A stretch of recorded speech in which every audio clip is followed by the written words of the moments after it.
Salah satu pesan dari korban itu kan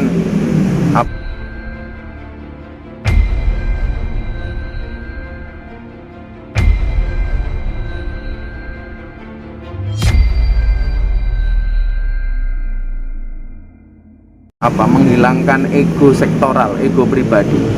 Sebagaimana Nabi Ibrahim menghilangkan egonya untuk memiliki Ismail sepenuhnya. Maka kemudian diuji oleh Allah dengan perintah menyembelih Ismail.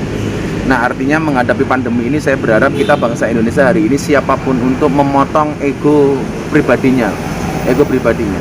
Yang pejabat ya jangan sok-sokan, yang rakyat juga demikian. Jangan atas nama tawakal. Orang mengatakan begini, hidup mati itu urusan Allah, sehingga kemudian kita melupakan prokes. Yang ini justru akan akan sangat membahayakan bagi orang lain. Saya pikir ini adalah bentuk tawakal yang salah. Maka beragama harus sesuai dengan ilmu. Itu saya pikir yang paling penting di era pandemi seperti ini. Tapi melihat kata ini kan kurbannya kan agak berbeda, tapi orang-orang tetap antusias untuk kurban sendiri, termasuk salah satu muridnya sendiri, Atta mungkin. Selama kemudian prokesnya ini dilakukan, saya pikir nggak ada masalah ya. Saya kemarin melihat prokes yang dilakukan oleh Atta Halilintar dan sahabat saya Mas Sahroni Priyo itu semua yang ikut korban di swab dengan prokes yang ada lah. Kalau kemudian itu bisa dilakukan, saya pikir nggak masalah. Karena memang bagaimanapun juga ini bentuk perintah agama yang ini hanya dilakukan setahun sekali gitu loh. Maka ya saya pikir selama prokes yang dilakukan nggak ada masalah. Tapi dalam rangka apa tuh kemarin Gus? Di sana ada apakah Gus minta selama Idul Adha juga mungkin menyembelih atau gimana? Saya menyembelih 19 sapi. Oh. Kan punya saya juga ada yang 1,9 ton. Ada juga titipan dari Mas Jadi Corbuzier, ada juga dari Kapolri. Tapi itu memang yang menyembelih internal pondok. Kita tidak melibatkan orang kampung, walaupun dagingnya kita bagi di seluruh pelosok. Kita targetkan dari sekitar 10.000 kantong lah untuk warga masyarakat. Berarti tahun ini Mas Dedi nitip korbannya ke? Ada Mas Dedi, ada Pak Menteri, ada Pak Kapolri.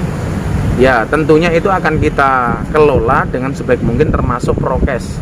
Salah satunya apa? Dengan tidak melibatkan masyarakat sama sekali.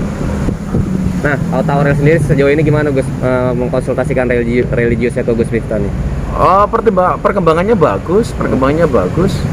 Dan salah satu yang saya nasihatkan dulu adalah tidak harus semuanya diumbar. Walaupun sekarang begini, banyak selebritis yang korban kemudian memposting hewan korbannya dinyinyirin sama orang. Sedekah kok diposting dan sebagainya. Saya sampaikan kepada kawan-kawan begini, sedekah itu boleh terang-terangan, boleh sembunyi-sembunyi. Yang tidak boleh itu diam-diam tapi tidak sedekah, tapi terang-terangan nyinyirin orang. Lah itu yang nggak boleh. Selama kemudian dia sedekah dan nilai kebaikan, dan kita tidak bisa masuk ke wilayah niat orang lain. Nah, pemahaman sederhana seperti itu saya sampaikan kepada kawan-kawan. Jadi mau terang-terangan, mau sembunyi-sembunyi boleh. Yang nggak boleh itu diam-diam, nggak sedekah, tapi terang-terangan nyinyirin orang. Nah itu nggak boleh. Tapi melihat Atta sendiri, dia tahun ini tidak sendiri dia ini. Iya. Semua pegawainya dikorbanin kan? Itu salah satunya kayaknya permintaannya si Aurel untuk memborong beberapa hewan korban.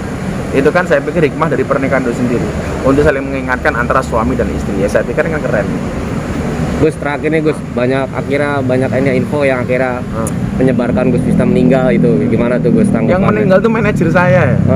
Manajer saya yang ngurusi saya, pekerjaan saya di Jakarta, yang ngurusi dia, jadwal saya ngurusin dia. Iya. Saya memang betul-betul kehilangan atas meninggalnya manajer saya Mas Kurniawan ini. Dan itu juga karena Covid. Makanya hari ini kalau ada orang nggak percaya tentang Covid ya lucu gitu. Iya. Orang bilang begini, nggak usah lah vaksin, nanti tuh habis vaksin juga sakit. Samanya kamu makan, habis makan perut kamu sakit, apa kamu nggak mau makan? Kan enggak. Kalau orang pakai helm itu kan juga nggak menjamin kecelakaan, tapi minimal dia sudah ikhtiar naik motor menggunakan helm. Kalau tak kemudian kecelakaan itu kan takdir. Sama halnya kemudian kita sudah prokes, kita vaksin dan sebagainya. Kalau tak kemudian meninggal itu takdirnya memang di situ, tapi minimal kita sudah berusaha. Karena kiai saya juga banyak yang meninggal gara-gara Covid, manajer juga meninggal gara-gara Covid. Ya kita hati-hatilah. Mungkin terakhir doa dan harapan untuk biar lepas pandemi ini hilang bagaimana? Ya sama-sama kita untuk korban itu memerintahkan kita untuk taat. Taat itu harus pasrah. Pasrah itu bukan berarti menyerah. Kita bangun optimisme. Lucunya begini sekarang, ini terakhir barangkali begini. Orang mengatakan optimisme dan harapan baik itu membangkitkan herd immunity 50% katanya. Tapi kenyataannya hari ini berita yang ditampilkan ke masyarakat itu yang menakutkan. Kenapa kemudian masyarakat tidak diberikan pengharapan-pengharapan, optimisme dan lain sebagainya? Sebagaimana optimisme Nabi Ibrahim ketika menerima perintah Allah untuk menyembelih anaknya. Maka di situ kemudian Allah memberikan solusinya. Lah, saya berharap kalau memang harapan dan optimisme ini membangkitkan immunity, ya tentunya berita-berita baik harus banyak kita sampaikan kepada masyarakat daripada berita-berita yang menakutkan. Terus tambahan dikit dong tadi soal Mas Dedi, kan tiap tahun selalu Tiap tahun dia korban di tempat saya. Orangnya nggak bisa datang, tapi dia selalu nitip korban kepada saya. Dan bedanya Dedi dengan yang lain, dia nggak mau kemudian dipublish macam-macam. Ya korban saja. Seperti itu, dia nggak mau kemudian kan Anda juga nggak pernah melihat postingan Dedi di IG, di medsos tentang dia berkorban, nggak ada. Karena memang dia seperti itu orang. Korbannya kambing apa sapi? Sapi. Tiap tahun selalu sapi. Berapa kemarin? Satu besar itu yang di tempat saya. Dan saya yakin ada di tempat lain. berarti bukan di tempat saja, di tempat Soal di tempat lain juga ada. Tapi melihat Mas Dedi sendiri dalam perjalanan spiritual sendiri seperti apa? Saya melihat dia lebih, orangnya sekarang lebih tenang, lebih humble, yang jelas kemudian kepekaan sosialnya lebih dan lain sebagainya. Ini saya syukuri. Bagi saya luar biasa lah perkembangan si Dedi. Oke. Buat atas serahnya rasa. Apa? Buat Tata Aurel mungkin Oh, Gus. iya, Buat Tata Aurel ya sudah akan, mudah-mudahan apapun yang terjadi pada diri kalian, Gus selalu support. Saya selalu berdoa baik untuk kalian juga, termasuk mudah-mudahan segera dikasih momongan oleh Allah Subhanahu wa taala. Dan saya selalu pesan sama dia yang terakhir, bro, kalau bisa Aurel hamil, tolong jangan buru-buru dikasih tahu sebuah media. Udah diam aja. Atau kemudian besok sudah besar, sampaikan berita baik itu bagus. Tapi jangan kemudian buru-buru disampaikan. Nanti akan ada orang menganggap ini pasti konten dan sebagainya. Itu pasti timbulnya fitnah, minimal sudah. Gitu ya. Oke, cukup. Thank you ya. Oke, terima kasih.